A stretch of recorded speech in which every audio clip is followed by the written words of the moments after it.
кажете сега къде се намираме. Ако обичате интервю, намираме се на най-яки инфлуенсърски лагер в най-якото място в Банско, така че наистина много ни хареса. Ние даже с Стела тук си запазихме, да не казвам колко много дни, ще останем тук, много ни хареса. Супер! А сега, защото аз много се радвам да ви видя, ви подарявам от новите желирани енергийни мечета. Много са хубави, мерси. Възбер на новото секси. Да. И сега да ви питам, как се справихте с участието си в инфлуенсърския лагер? Как се справихме с участието? Че е много шумно, купона е в разгара си.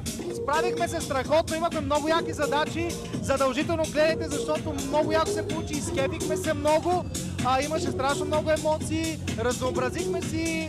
Топ! Може ли аз да кажа? Разбира се, аз сега към теб имам специален въпрос. Само да кажа за участието. Много ми харесва предаването, защото не е като типичните предавания, в които идеята е да има интриги, да има драма, да има скандали. Много приятелска атмосфера и си изкарахме супер яко.